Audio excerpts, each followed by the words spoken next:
Alright, ladies and gentlemen, palakpakan naman for the Air Sinulog dancers. Take a bow, of course. Maybe you want to have a group photo. Ate Rose, come here. Have a photo with them, please. Alright. Diba? Nakakamiss yung yung Sinulog Festival, right? If you are from the Philippines or from Cebu, we have this third weekend of January. We celebrate this, and it's not only celebrated by Cebuanos but all the Filipinos, and even like foreign tourists, they go to Cebu just to celebrate this one. All right. Once again, maraming salamat, Air Sinulog dancers. Eto guys, patuloy po nating pasasalamatan din ang ating mga donors.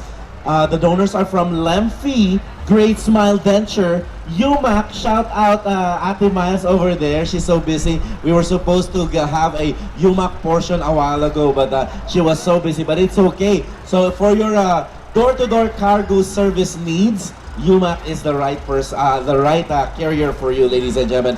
Also, we'd like to thank Gemma Pascual, ang realtor ng bayan. Miss Gemma Pascual, nandito yata siya kanina. Nakita ko siya. Later on, we will see her, okay?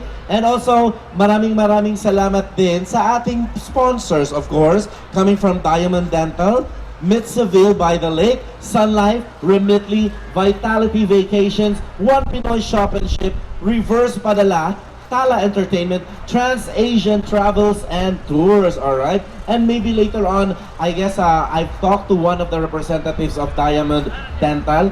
Baka later on po, magpaparaffle po sila. So stay tuned, okay? So anyone who wants to win some toothbrushes or maybe whatever that you need for your oral hygiene, we will have them later on here on stage. And also, gusto ko lang po ding sabihin sa inyo na around 6:30, meron din tayong the first ever One Pinoy Got Talent. So, meron po tayong mga set of contestants. So, just calling all the contestants, if you are already here, I would highly suggest that you guys stand by at the backstage, okay? And look for Miss Terry Elgin Parker or Tita Sexy. Ang haba ng pangalan niya, pero tawag ko sa kanya is Tita Sexy. Okay, so to all the contestants of One Pinoy Got Talent, attention!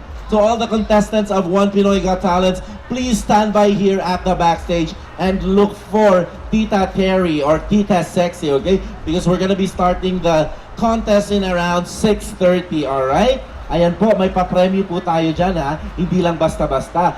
Bigatin po itong One Pinoy Fiesta de Mayo event. Kasi actually just to give you a recap, yesterday they had their first Battle of the Band. And alam nyo ba kung magkano yung panalo nila? $1,000 lang naman for the whole band. O, di ba? Ang laki nun. And also, 1,500 pala, pinagdinagdagan ng 500. Alright? And then on Friday, we also had the Santa Cruzan. The Santa Cruzan, which is the core of this event. That is the reason why we're doing this event, because Santa Cruzan is celebrated during May or the Fiesta de Mayo.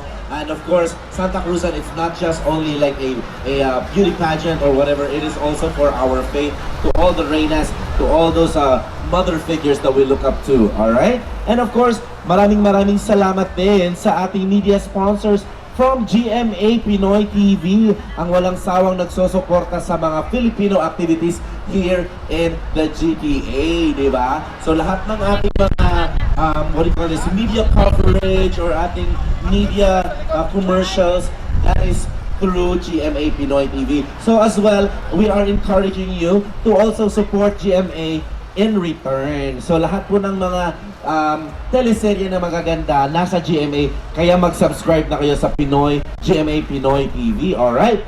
And ladies and gentlemen, hindi pa natatapos ang ating saya because we have another set of the Sinulog Dance